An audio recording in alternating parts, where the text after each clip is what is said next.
أعوذ بالله من الشيطان الرجيم بسم الله الرحمن الرحيم السلام عليكم ورحمة الله وبركاته. بسم الله الرحمن الرحيم. إن الحمد لله والصلاة والسلام على رسول الله محمد بن عبد الله الداعي إلى الله وعلى آله وصحبه أجمعين. أما بعد فأعوذ بالله من الشيطان الرجيم. بسم الله الرحمن الرحيم. ومن آياته أن خلق لكم من أنفسكم أزواجا لتسكنوا إليها وجعل بينكم مودة ورحمة إن في ذلك لآيات لقوم يتفكرون.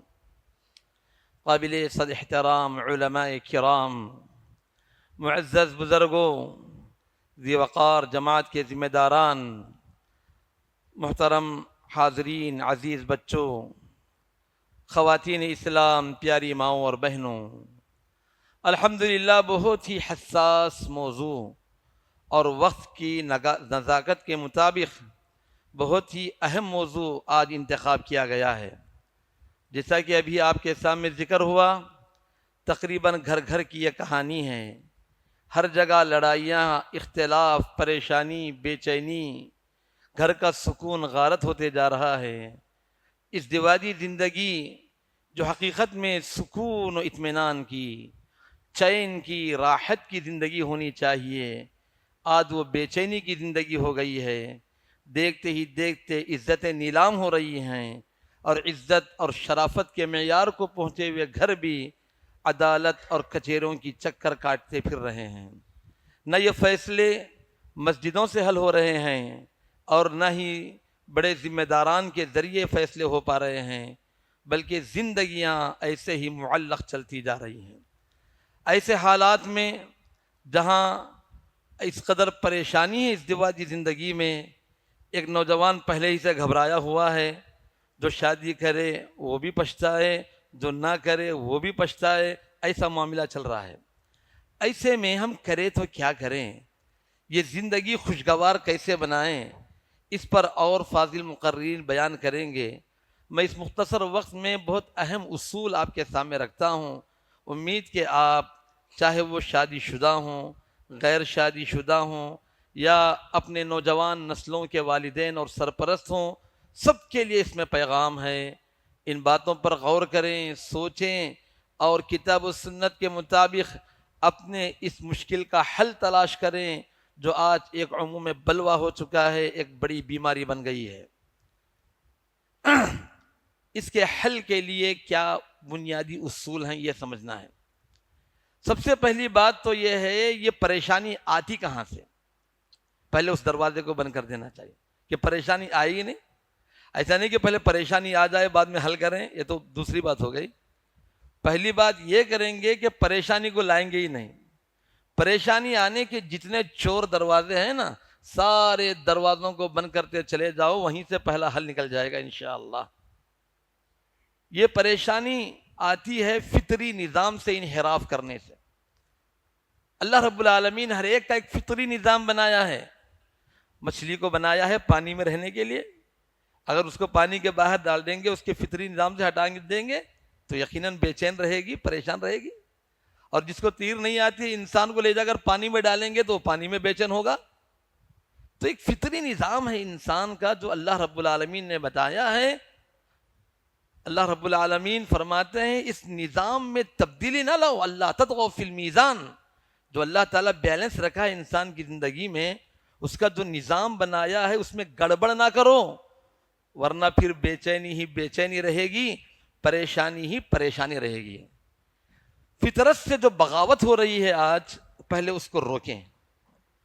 فطرت سے بغاوت، انسان کو جس فطرت پر اللہ رب العالمین پیدا کیا ہے اس سے بغاوت نہیں کرنا ہے۔ ہم کو چاہیے کہ ہم کتاب و سنت کے اس اصول کے سامنے اپنے خاندانی رسوم و رواج کو توڑ دیں، اپنی نخوت کو ختم کر دیں، اپنے اپنے فیصلوں کو ہٹا دیں، اللہ کا فیصلہ مانیں، جناب محمد الرسول اللہ صلی اللہ علیہ وسلم کا فیصلہ مانیں، فطرت کا جو نظام اللہ رب العالمین نے مقرر کیا ہے اس پر چلیں، ورنہ یہ بے چینی سب کو لے ڈوبے گی، سب پریشان ہوں گے، جوان بچے بھی پریشان ہوں گے، شادی شدہ جوڑا بھی پریشان رہے گا، اور بڑے سرپرست بھی پریشان رہیں گے، بچے بھی پریشان رہیں گے، زندگی کا نظام ہی درہم برہم ہو جائے گا۔ فطری نظام کو سمجھنا چاہیے۔ کیا ہے فطری نظام؟ فطری نظام یہ ہے کہ انسان کی چاہے مرد ہو یا عورت وقت پر اس کی شادی کریں، یہ اصل فطری نظام ہے۔ وقت پر شادی کریں، بھوک کا ایک وقت ہے تو اس وقت کھا لینا چاہیے۔ اب اگر آپ نہیں کھائیں گے، کہیں گے کہ مجھے یہ کام ہے، وہ کام ہے، یہ کام ہے، آپ بے چین بے چین بے چین ہوتے ہی جائیں گے۔ شادی کے بعد جو مسائل آ رہے ہیں دراصل وہ شادی کے پہلے کے مسائل ہیں۔ عام طور پر ابھی بتا رہے تھے مولانا کہ بہت جلد طلاق ہو رہا ہے، خلا ہو رہا ہے، پریشانیاں۔ کیا ہے اصل پریشانی؟ وہ راز کی بات ہے جو آپ کے سامنے میں فاش کرنا چاہتا ہوں۔ کئی لڑکیوں سے یہ پوچھا گیا کہ آخر تم اپنے شوہر سے ناراض کیوں ہیں؟ وہ کہتی ہیں یہ تو مرد ہے ہی نہیں، میں کس کے ساتھ زندگی گزاروں؟ کب تک میں رو رو کر زندگی گزاروں؟ کب تک میں بے چینی کی زندگی گزاروں؟ کب تک اس نامرد کے ساتھ زندگی گزاروں؟ کیا عجیب بات ہے۔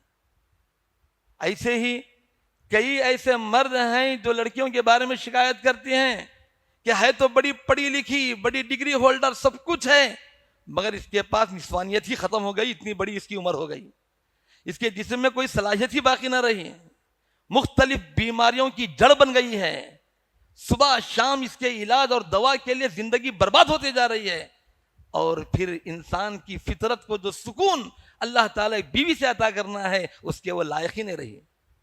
ایسا کیوں ہو رہا ہے؟ آخر وجہ کیا ہے اس کے؟ یہی فطری نظام سے ہٹ گئے۔ فطری نظام یہ ہے کہ جب لڑکا یا لڑکی بلوغت کو پہنچ جائیں، ان کے ذمہ داران کی یہ ذمہ داری ہے وَأَنْكِحُوا الْأَيَامَ مِنْكُمْ وَالصَّالِحِينَ مِنْ عِبَادِكُمْ وَإِمَائِكُمْ إِنْ يَكُونُوا فُقَرَاءَ يُغْنِهِمُ اللَّهُ مِنْ فَضْلِهِ وَاللَّهُ وَاسِعٌ عَلِيمٌ۔ تم میں سے جو غیر شادی شدہ ہیں، چاہے وہ مرد ہوں چاہے عورتیں ہوں، اے ذمہ داران، اے ذمہ داروں، اے سرپرستوں، اے والدین، سنو، تم ان کی جلد سے جلد شادی کرا دو، اچھے رشتے ان کے لگا دو، اس میں ہرگز تاخیر نہ کرو۔ ہم ہر بات سلف صالحین کے طرز پر دیکھنا چاہتے ہیں۔ کوئی بتا سکتا ہے کہ سلف صالحین کس عمر میں اپنے بچے اور بچیوں کی شادی کرتے تھے؟ اگر آپ اس کے سامنے میں ذکر کروں تو آپ بولیں گے کیا مولانا ایسی سب باتیں کیوں کر رہے ہو، پریشان ہو جائیں گے آپ۔ کس عمر میں ان کی شادیاں ہوتی تھیں؟ جیسے ہی جوان ہو جاتے، شادیوں کے مسائل ان کے شروع ہو جاتے، اس کو کوئی معیوب بات نہیں سمجھاتی۔ مولانا سے گزارش ہے کہ وہ تشریف لائیں، جزاک اللہ خیر۔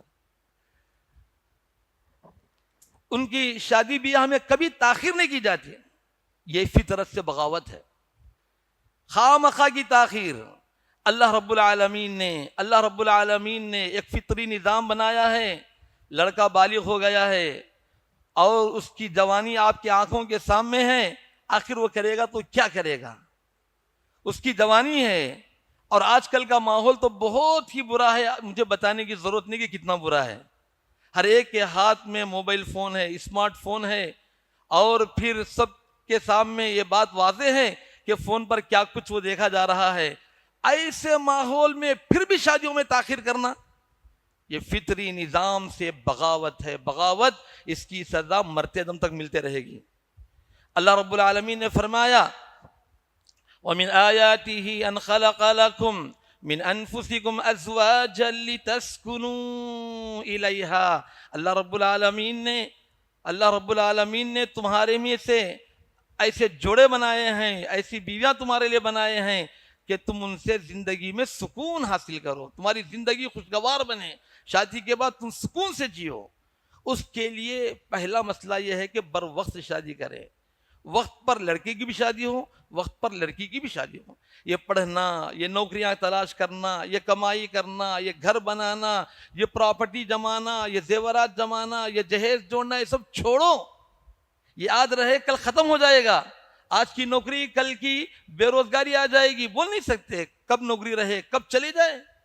اتنی ساری ڈگریاں حاصل کی ہے, کبھی نوکری بھی نہیں ملتی, کیا کریں گے؟ اگر نوکری چلے جائے تو کیا بیوی کو چھوڑ دیں گے؟ شادی سے پہلے نوکری تھی, شادی کے بعد نوکری چلے گئی تو نوکری کے ساتھ بیوی بھی چلے جائے گی کیا؟ نہیں چھوڑیں گے نا. یہ نظام الگ ہے, وہ باتیں الگ ہیں. ان چھوٹے موٹے اسباب کو بنیاد بنا کر فطری نظام سے بغاوت کرتے ہوئے آج کے نوجوان لڑکے اور لڑکیوں کی شادی میں بے جا تاخیر ہو رہی ہے. بہت زیادہ اگر تاخیر ہو لڑکی کی شادی میں تو 18-20 سال ہونا چاہیے, اس سے بڑھ کر تاخیر کوئی اچھی بات نہیں. اس کی صحت ساتھ نہیں دے گی. اس کے بعد لڑکے کی شادی میں بہت زیادہ اگر تاخیر ہو تو 22-23 سال بہت زیادہ ہو گئے. 30-30, 35-35, 40 سال کے ہو جاتے ہیں. نہ لڑکے کی شادیاں لڑکی کی شادیاں. یہ فطری نظام سے بغاوت ہے. یہ لوگ نہ شادی سے پہلے اچھے رہیں گے نہ شادی کے بعد اچھے رہیں گے.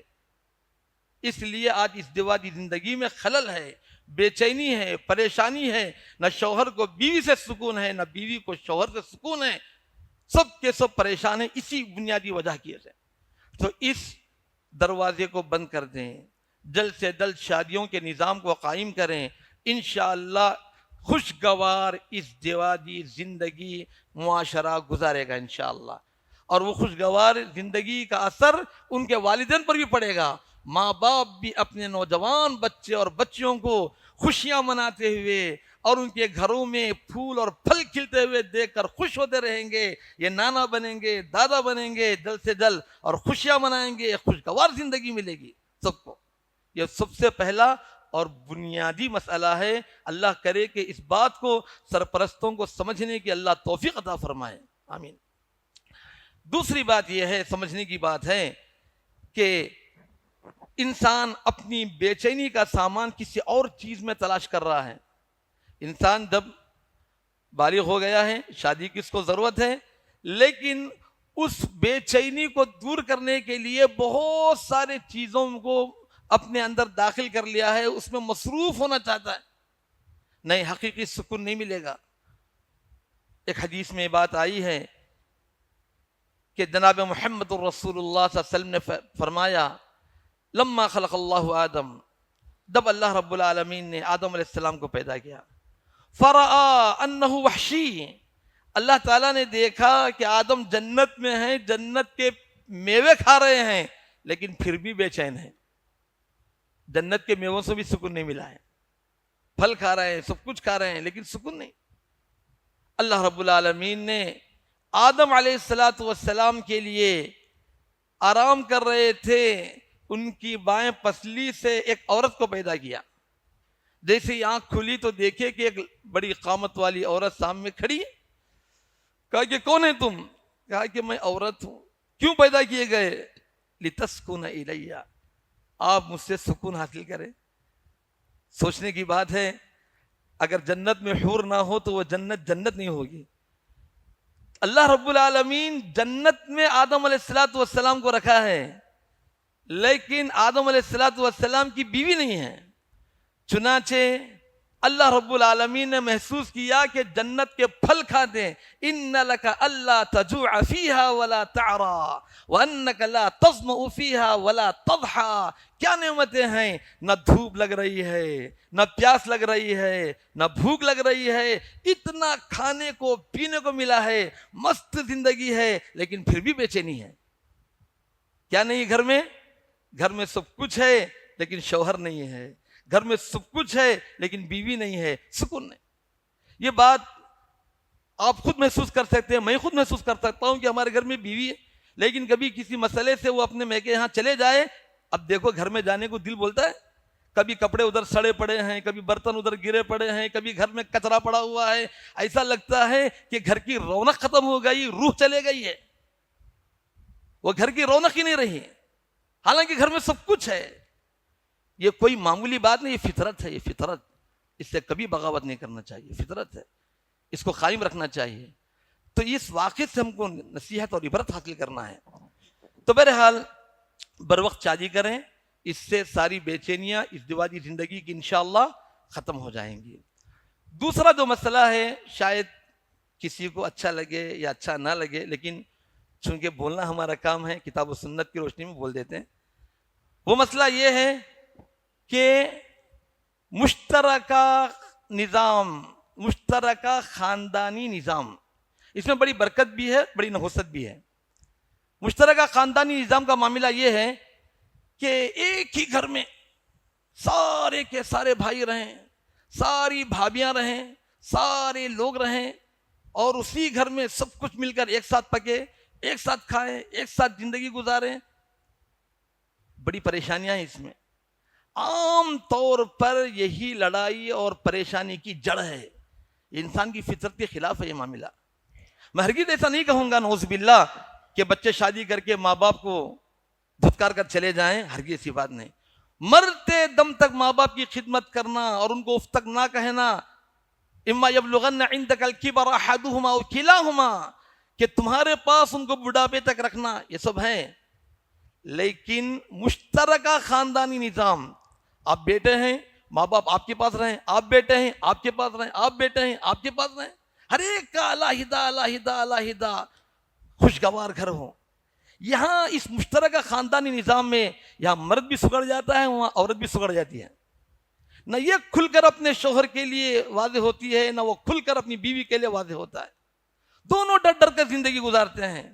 کچھ پہنے تو پریشانی، کچھ کھائے تو پریشانی، کچھ لائے تو پریشانی، کچھ خریدے تو پریشانی، کئی کی پریشانی ہے، خامخواہ کی پریشانی.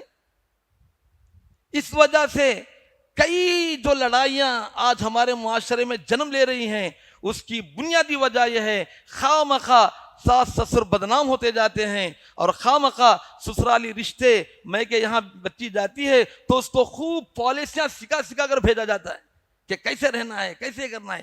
یہ آپس کی سیاسی جنگ میں سسرال کی اور ساس بہو کی اس سسرال کی جنگ میں کیا ہو جاتا ہے، آخر میاں بیوی دونوں پیچھے جاتے ہیں، اور یہ زندگی ہمیشہ نہیں گزر سکتی.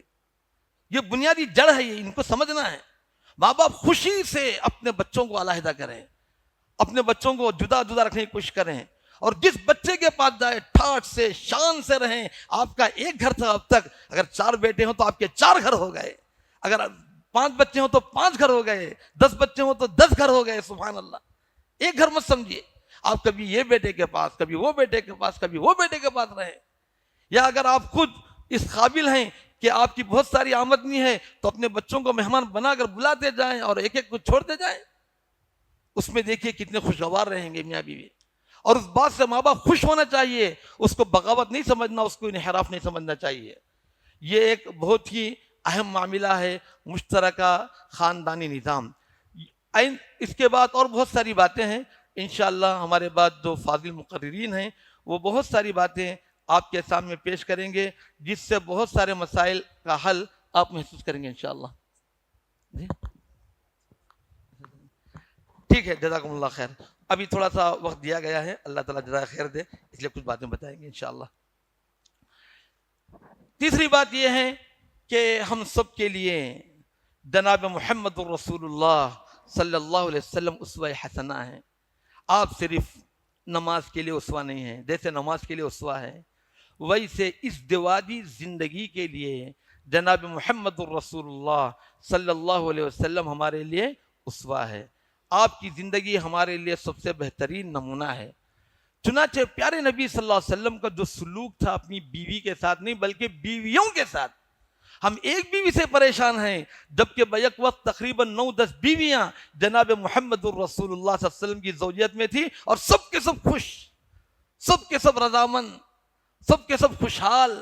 کیسی پاکیزہ زندگی، سبحان اللہ، کیسی اچھی زندگی. بیویاں بھی خوش اور پیارے نبی صلی اللہ علیہ وسلم بھی سب سے خوش. اس میں سب سے بڑا کردار شوہر کا ہوتا ہے بیوی کو مینٹین کرنے کے بارے میں. کچھ اخلاقی باتیں ہیں، کچھ دین اور شریعت سے تعلق رکھنے والی باتیں ہیں. اس کا تھوڑا سا پاس و لحاظ رکھیں گے، انشاءاللہ بہت خیر و برکت اپنے گھروں میں محسوس کریں گے اور خوشگواری محسوس کریں گے. سب سے پہلی بات یہ ہے کہ جب بھی گھر میں داخل ہوں سلام کر کے داخل ہوں. بظاہر یہ چھوٹی بات دکھ رہی ہے لیکن اللہ رب العالمین اس کے بارے میں فرماتا ہے فَإِذَا دَخَلْتُمْ بُيُوتًا فَسَلِّمُوا عَلَىٰ أَنفُسِكُمْ تَحِيَّةً مِّنْ عِنْدِ اللَّهِ مُبَارَكَةً طَيِّبَةً. یہ اللہ کی جانب سے دیا گیا بابرکت ہدیہ ہے. جب بھی گھر میں داخل ہو شوہر السلام علیکم ورحمۃ اللہ وبرکاتہ کہہ کر داخل ہو جائے. ایک تو دعا بھی ملے گی، لیکن یہ سلام گھر والی کے دل میں محبت کی گنجائش پیدا کرے گا، اس کے دل میں وسعت پیدا کرے گا. اللہ رب العالمین اپنی جانب سے اس کے دل میں محبت کو بٹھا دے گا سلام کی وجہ سے. پیارے نبی صلی اللہ علیہ وسلم فرماتے ہیں انکم لن تدخلوا الجنۃ حتی تؤمنوا ولن تؤمنوا حتی تحابوا الا ادلکم علی شیء اذا فعلتموه تحاببتم افشوا السلام بینکم افشوا السلام بینکم. یاد رکھو جب تک ایمان والے نہیں بنو گے جنت میں نہیں جاؤ گے، اور جب تک تم آپس میں محبت نہیں کرو گے ایمان والے نہیں بنو گے. ایسی بات بتاؤں کہ اگر تم اس کو پھیلاؤ گے تو آپس میں ایک دوسرے کے لیے شیر و شکر بن جاؤ گے، محبت کرنے والوں بن جاؤ گے. بات کوئی بڑی بات نہیں ہے، لیکن بہت اہم بات ضرور ہے، وہ ہے کہ تم سلام کو عام کرو، سلام کو عام کرو.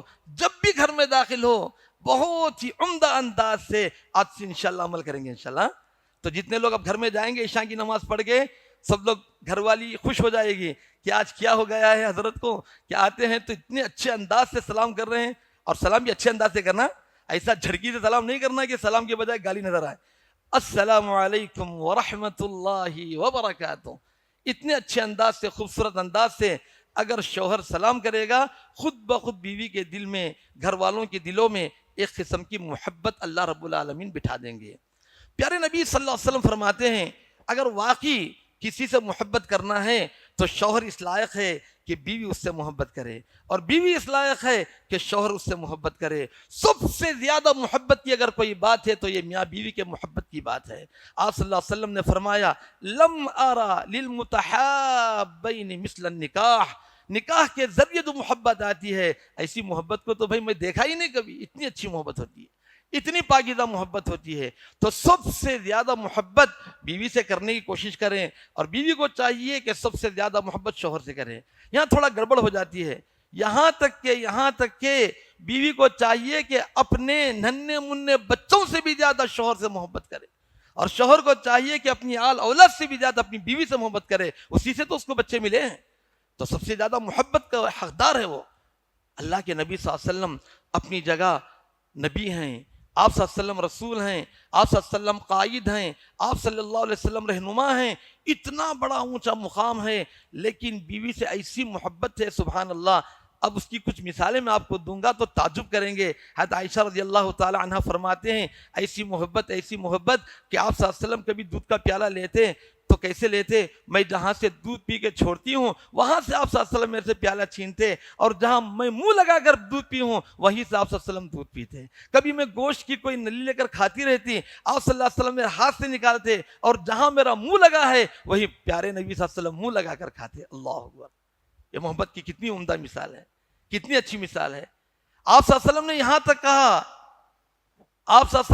تک کہا ان تضع فی امرأتک، کہ تم ایک لقمہ اٹھا کر اپنی بیوی کے منہ میں بھی رکھو گے، وہ بھی ایک محبت کی علامت ہے، اس میں بھی اللہ تم کو اجر دینے والا ہے. محبت کے نمونے جناب محمد الرسول صلی اللہ علیہ وسلم بتا رہے، ایسے محبت ہوتی ہے. اور جب بھی نام لیں بیوی کا بڑے پیار سے نام لیں. آپ صلی اللہ علیہ وسلم حضرت عائشہ رضی اللہ تعالی عنہا کا نام لیتے تو کبھی کہتے یا عائش، اتنے پیارے انداز سے. عائشہ نہیں بولتے، یا عائش بولتے، اے عائشہ، اے پیاری عائشہ. جب مخفف ہو جاتا ہے تو اس میں لاڑ اور پیار کا معنی پیدا ہو جاتا ہے عربی میں. آپ صلی اللہ علیہ وسلم اتنے پیارے انداز سے نام لیتے. آپ صلی اللہ علیہ وسلم بڑی تعریف کرتے ہیں حضرت عائشہ رضی اللہ تعالیٰ عنہ کی، سب بیویوں کی، لیکن ایک مثال یہاں دی گئی ہے حضرت عائشہ رضی اللہ تعالیٰ عنہ کے بارے میں. تو اچھے انداز سے بیوی کا نام لیں، ان کے رشتہ داروں کا نام لیں، ان کے خاندان کا نام لیں. تانے دینا، چبھنے والی باتیں کرنا، جھڑکنا، ڈانٹنا، برا بھلا کہنا، گالیاں دینا، یہی چیزیں انسان کے اندر نفرت، عداوت پیدا کرتے ہیں. اتنے پیارے انداز سے جناب محمد الرسول صلی اللہ علیہ وسلم نام لیتے ہیں. اور جب آپ کو پوچھا جاتا ہے من احب الناس الیک، اللہ کے نبی صلی اللہ علیہ وسلم سارے انسانوں میں سب سے زیادہ آپ کے محبوب ترین پسندیدہ کون ہیں؟ آپ صلی اللہ علیہ وسلم سے پوچھا گیا کہ سب سے زیادہ آپ کو پیارے کون ہیں؟ جھٹ سے آپ نے کہا عائشہ. سب سے زیادہ میں عائشہ کو چاہتا ہوں. بیوی کا نام لے لیے. راوی کہتے ہیں کہ میری مراد اصل آدمیوں میں تھی، لیکن آپ صلی اللہ علیہ وسلم بیوی کا نام لے لیے. پھر پوچھا میں من الرجال، آدمیوں میں کون ہے؟ کہا کہ ابوہا، ان کے ابو. ابو بکر تو اتنا بیوی کو چاہتے تھے کہ جب پیار کی بات آئے، محبت کی بات آئے تو اللہ کے نبی صلی اللہ علیہ وسلم جھٹ سے اپنی بیوی کا نام لیتے. اتنا زیادہ پیارے نبی صلی اللہ علیہ وسلم کو اپنی بیوی سے محبت تھی. حضرت عائشہ کے بارے میں اور تمام امہات المومنین کے بارے میں یہ بات ہے کہ اللہ کے نبی صلی اللہ علیہ وسلم جب گھر میں داخل ہوتے تو کبھی کبھی ایسا ہوتا کان یضع رأسہ فی حجر احدانا، آپ صلی اللہ علیہ وسلم ہم میں سے کسی کے گود میں اپنا سر رکھ کے لیٹ جاتے ہیں. چاہتے تو الگ بھی لیٹتے تھے، تکیے پر بھی لیٹ سکتے تھے، لیکن احادیث میں ساری باتیں آئیں تاکہ ہم اس سے عبرت حاصل کریں، نصیحت حاصل کریں. آپ صلی اللہ علیہ وسلم اپنے گود میں ہمارے میں سے کسی کے یعنی کسی بھی بیوی کے گود میں اپنا سر رکھ کے لیٹتے، وَهُوَ يَتْلُو الْقُرْآنَ، لیٹ کر قرآن مجید کی تلاوت کرتے رہتے. حالانکہ کبھی کبھی ہم ناپاک ہوتے تب بھی پیارے نبی صلی اللہ علیہ وسلم ہمارے گود میں سر رکھ کر قرآن مجید کی تلاوت کرتے رہتے. اتنا لاڑ تھا، اتنا پیار تھا جناب محمد الرسول اللہ صلی اللہ علیہ وسلم کو اپنی بیویوں سے. کبھی کبھی سیر و تفریح کو بھی لے کے چلے جاتے. اللہ کے نبی صلی اللہ علیہ وسلم ایسی دلجوئی کرتے ہیں. حضرت عائشہ رضی اللہ تعالی عنہ فرماتی ہیں کہ پیارے نبی صلی اللہ علیہ وسلم ایک سفر میں مجھے لے گئے، کہا کہ چلو ہم رننگ ریس کریں گے. کیا عجیب بات ہے، ایک طرف محمد رسول اللہ صلی اللہ علیہ وسلم، ایک طرف یہ عائشہ بتا رہے ہیں کہ رننگ ریس کریں گے. عائشہ نے کہا چلو میں بھی تیار ہوں. جبکہ حضرت عائشہ رضی اللہ تعالیٰ بھی چھریری تھی، آپ صلی اللہ علیہ وسلم آپ صلی اللہ علیہ وسلم کا بدن بھاری تھا. دونوں رننگ ریس کیے. حضرت عائشہ رضی اللہ تعالیٰ عنہ جیت گئیں، خوش ہو گئیں. آپ صلی اللہ علیہ وسلم خاموش رہے. پھر اچانک ایک دن آپ صلی اللہ علیہ وسلم نے کہا چلو اب رننگ ریس کریں گے. آپ صلی اللہ علیہ وسلم نے اس موقع پر حضرت عائشہ کو پیچھے کر دیا. حالانکہ کوئی چھوٹی عمر نہیں ہے آپ صلی اللہ علیہ وسلم کی، لیکن بیوی کے جذبات کا، ان کے احساسات کا لحاظ رکھنا یہ کوئی معمولی بات نہیں. پیارے نبی صلی اللہ علیہ وسلم ایسا کیے.